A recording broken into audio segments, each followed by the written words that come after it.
ላይ ታየ ታየ ታየ ጎልጎታ ላይ ታየ ታየ ታየ የዓለም መድኃኒት የጌታ ትንሣኤ ትንሣኤን በቡልጋ ልዩ የበዓል ዝግጅታችን ወደ እናንተ መድረሱ እንደቀጠለ ነው። አሁንም አብረን ቆይታ እናደርጋለን።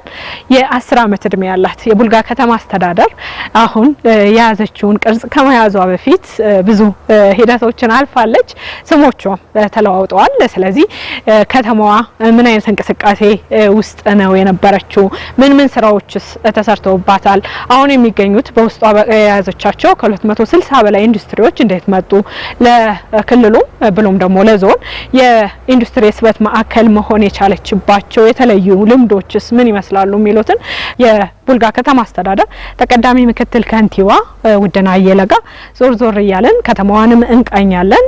አሁን ቢሮአቸው ነው የሚገኙት። አብራችሁ ደስ ያላችሁ ሞትን ድል አድርጎ ጌታችን ተነሳ።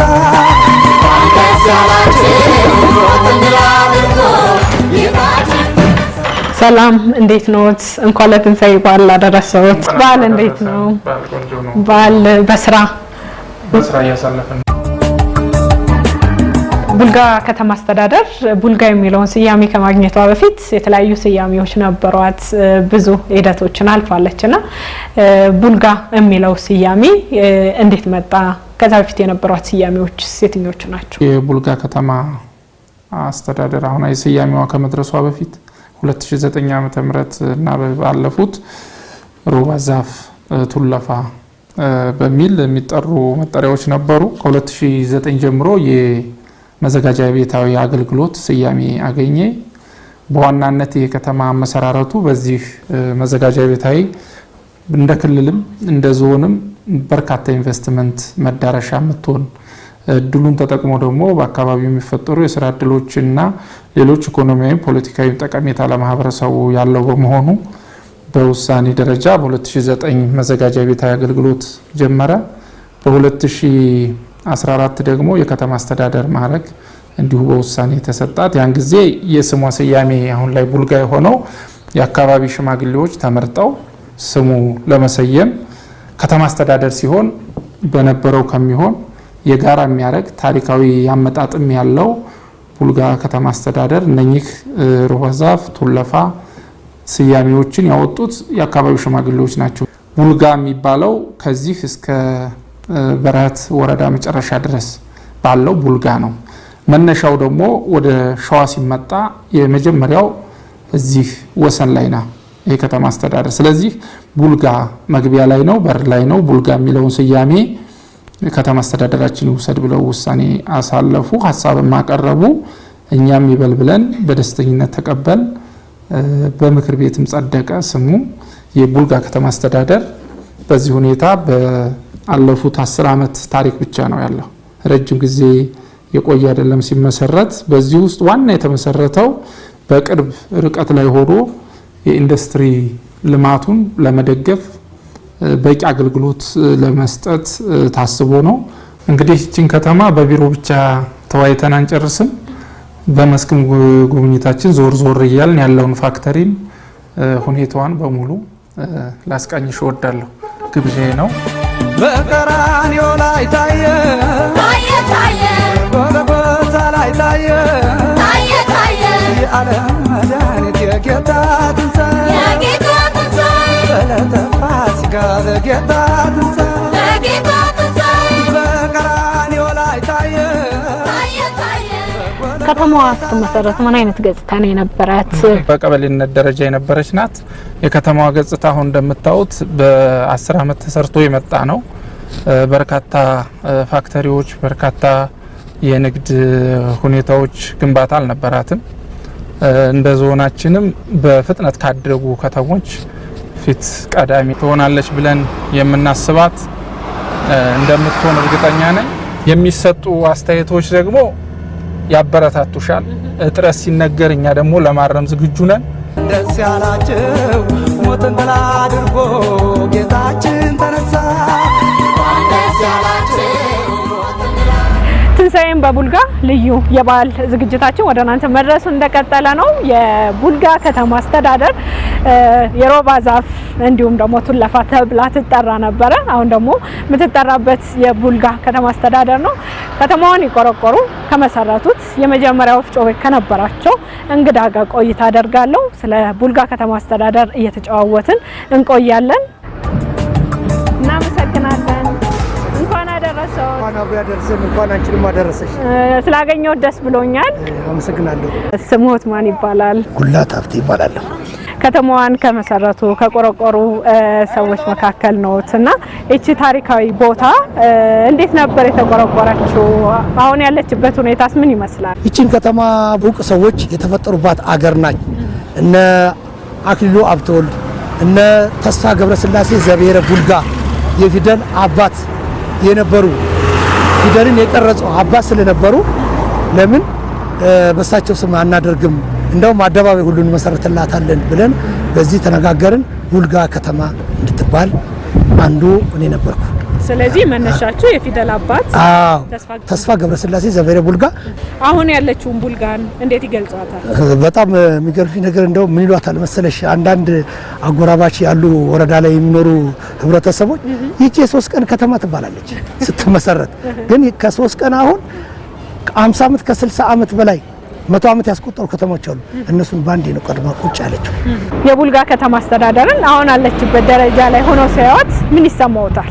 በቃ እንደዚህ በማየቴ እኔ እውነት በቃ ያው ቀደም ያሉት ወንድሞቻችን አንዳንድ ይሄንን ሳያው ከዚህ ዓለም ሄዱ ቤተሰቦች አሉ። ይሄንን አለማያታቸው በጣም ነው እንትን ምለውና በጣም ደስ ይለኛል። በቃ እንደዚህ ቡልጋ እንደዚህ ሆና ማየቴ ከምንም በላይ ደስታዬ ወሰን የለው። በቀራንዮ ላይ ታየ ታየ ታየ ጎልጎታ ላይ ታየ ታየ ታየ የዓለም መድኃኒት የጌታ ትንሣኤ። ከተማ ከመመስረቷ በፊት የነበረው እዚያና እዚያ በተቀመጠ በጎጥ ነው እንጂ ይሄ የምናየው የከተማ ቤትና ምናምን ምንም የሌለበት ባዶ ሜዳ ነው። ባዶ ሜዳ ነው። ማንም የሚፈልገው ነገር የለም ነበር። ይሄ እንዲያው በጎች ከብቶች የሞያ ሜዳ ነው እንጂ ምንም ነገር የሌለበት አንዳንድ ቤቶች ወደ ታች ነው። ለውም እዚህ ላይ ያሉም እዚህ ሮባ ዛፍ የምትባል ብቻ እዚች ጋር አንድ ቤት አለች እንጂ ሌላ ነገር ምንም የሌለው ሜዳ ነው። አሁን ይሄው እንደምታዩት ይሄንን የመሰለ በዚያም በፋብሪካ ብዛቱም በህዝቡም ከተማውም በአጭር ጊዜ ውስጥ እየሰፈነ ነው ያለው እኛ ጋር።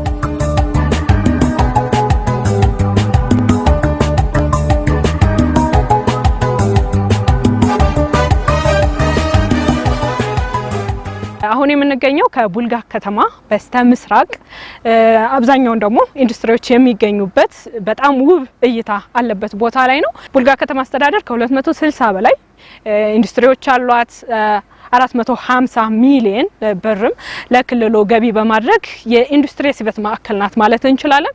ከዋና ከተማው አዲስ አበባ 65 ኪሎ ሜትር፣ ከደብረ ብርሃን ከተማ 65 ኪሎ ሜትር እንዲሁም ከሀገረ ማርያም ከሰም ወረዳም 65 ኪሎ ሜትር ላይ የምትገኝ በጣም ማዕከል ላይ የምትገኝ ከተማ ናት ማለት እንችላለን።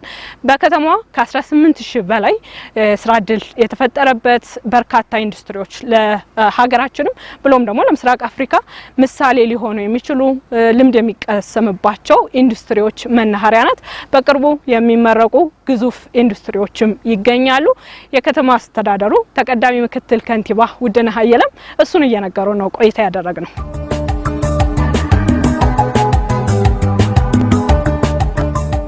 አሁን የምንገኝበት በስተምስራቅ ከከተማዋ በስተምስራቅ በኩል ሆኖ ኤግዱ ተራራ የሚባለው ላይ ነው ያለነው። ይሄ ቦታ ከከተማዋ ከፍታ ላይ በዋናነት የሚጠቀስና ለውሃ ሪዘርቫየርም የመረጥነው ቦታ ነው። በዚህ ኢንስታሌሽን መሰረት ይሄኛው የምግብ ክላስተር ፋክተሪዎች ናቸው። በማዶ ላይ የምናየው ክላስተር ደግሞ የብረታ ብረት እና የፕላስቲክ ክላስተር ነው። እሱኛውም አካባቢ እንደምታዩት ስታብሊሽመንቱ በጥሩ ሁኔታ እየሄደ ነው ያለው። ከኢንዱስትሪው ርቆ ባሉት ደግሞ የመኖሪያ መንደሮች ናቸው የተመደቡት በከተማው ፕላን መሰረት። እሱም ላይ በማህበራት እየተደራጁ የመኖሪያ ቤቶች አገልግሎት እየሰጠን ነው ያለነው። ከዛ በመቀጠል በወዲያኛውም ሳይድ እንደዚሁ የኢንዱስትሪ ክላስተር ነው። እሱም በእንጨታ እና በብረታ ብረት ክላስተር ውስጥ ይገኛል። አጠቃላይ የቡልጋ የክላስተር ስታብሊሽመንቱ እስካሁን ባየኑና በገመገምኑ በጥሩ ሁኔታ እየሄደ ነው። እሱ ብቻ አይደለም፣ ይሄ ሁሉ ኢንዱስትሪ የስራ እድል ፈጠራው ኦልሞስት ከ18000 ወጣት በላይ የስራ እድል ተፈጥሮለታል። በዚህ ፋክተሪ በክልላችን ተሞክሮ የሚቀመርባት ትልልቅ ፋክተሪዎች ለአገርም ለክልላችንም ትልቅ አስተዋጽኦ ሊያበረክቱ የሚችሉ ፋክተሪዎች ስታብሊሽ የተደረጉበት ቦታ በመሆኑ መብራትን በጥሩ ሁኔታ አሁን ከ82 ሚሊዮን ብር በላይ ተመድቦ ክፍያ ተፈጽሞ በመዘርጋት ላይ ይገኛል። ምላሽ አግኝቷል። የውስጥ ለውስጥ የውሃ መስመር ዝርጋታዎችና ዋና ታንከሩም ኦልሞስት አልቋል። ተቀጣይ ጣፋንታዋና እድገቷ አንፃር አሁን ባለው መሰረተ ልማት የበለጠ የመልማት እድል ያላት ከተማ ከመሆኗ ጋር ተያይዞ በቤት አቅርቦት አሁንም እጥረት አለ። በሆቴል አቅርቦት አሁንም እጥረት አለ። በዚህ አጋጣሚ ጥሪ የማቀርበው በሆቴል የሚሳተፉ በፍጥነት ሊያለሙ የሚችሉ ትልልቅ ደረጃቸውን የጠበቁ በኢንተርናሽናል ናሽናልም ሊታወቁ የሚችሉ ሆቴሎች መስተናገድ የሚያስችል እድል አለ ቡልጋ ላይ። ይህን ጥሪ ተከትሎ የሚመጡ ባለሀብቶች በራችን ክፍት ነው፣ እናስተናግዳለን። በቀራንዮ ላይ ታየ ታየ ታየ ጎልጎታ ላይ ታየ ታየ ታየ የዓለም መድኃኒት የጌታ ትንሣኤ። የትንሣኤ በዓል ልዩ ዝግጅታችን የኢንዱስትሪ የስበት ማዕከል በሆነችው በቡልጋ ከተማ አስተዳደር ተገኝተን የቡልጋ ከተማ አመሰራረትን እንዲሁም በኢንዱስትሪው ያላትን አበርክቶ ምን ያህል የስራ እድል እንደፈጠረች የቃኘንበት የትንሣኤ በዓል ልዩ ዝግጅታችን የተከታተላችሁትን ይመስል ነበር። የቡልጋ ከተማ አሁንም የትንሣኤ በዓል ዝግጅቶች ይቀጥላሉ። አብራችሁን ቆዩ።